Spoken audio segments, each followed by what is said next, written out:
c'est le concret de la maison de la famille. On est vraiment dedans. On est extrêmement fiers d'être rendu là.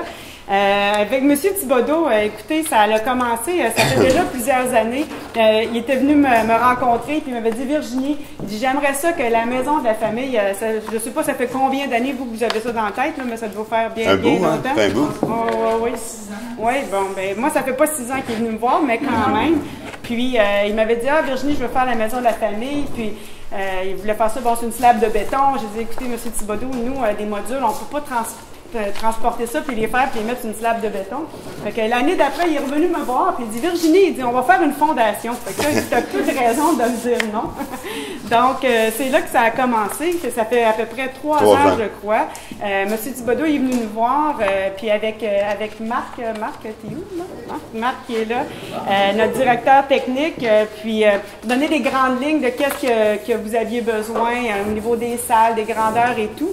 Et Marc a commencé comme ça à dessiner quelque chose. Et il est arrivé avec un plan, 6 modules. Quand il a montré ça à M. Thibodeau, je m'en rappellerai toujours, sincèrement, là, il est arrivé et il a fait comme « Wow, c'est en forme de hache! » C'est pour Henri. Mais Marc, là, il n'avait même pas pensé à ça. C'est arrivé comme ça. Des fois, les choses arrivent, on se demande pourquoi. Mais ça, on était vraiment fiers de ça. Donc, on est rendu là. On va finir la construction des 6 modules peut-être mercredi ou jeudi cette semaine pour ensuite faire la livraison quand ce sera prêt, quand la fondation y sera. Mais il y a peut-être d'autres personnes qui pourront vous donner un peu plus un aperçu de détails là, à ce niveau-là. Moi, j'aimerais ça quand même remercier toute notre équipe de Maison Usinée Côté. Marc qui a mis énormément de temps et d'énergie, et qui en a encore, je pense, même pendant qu'il est dans l'usine à travailler là-dessus. Avec toute l'équipe de dessin, toute l'équipe de production, on a des gens qui sont même restés vendredi pour faire du temps supplémentaire, dans le fond, qui ont fait du bénévolat pour aider. C'est certain que tout le monde s'implique de près ou de loin chez Maison Usinée Côté pour qu'on en fasse un grand succès.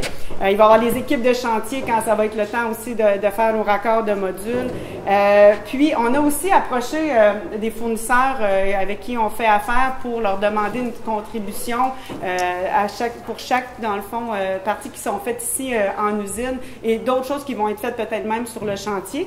Donc, j'aimerais les nommer. Je remercie la compagnie Vimat pour les portes et fenêtres, Robinetterie Royale, qui ça va être pour les toilettes, les robinets, les éviers, Barrette Structure pour les fermes de toit, Goodfellow pour les poutrelles. On a Résisto, ça c'est pour la membrane, Louise? Oui. C'est ça, la membrane de toit. Structure Lefebvre et Benoît qui va sûrement nous fournir aussi du gyps, mais qui sera livré sur le chantier. Et il y a les ateliers Jacob aussi qui va faire partie là, au niveau de tout ce qui est les meubles de mélamine qui vont être à l'intérieur. Là, c'est certain que j'en nomme quelques-uns. C'est peut-être plus des gens avec qui moi j'ai parlé directement qui sont plus impliqués avec la Maison Usinée Côté directement. Mais il y en a plein d'autres là, qui vont sûrement être nommés dans le futur, là, qui vont participer là, à donner un coup de main puis à donner de leur temps ou de leur argent pour la maison.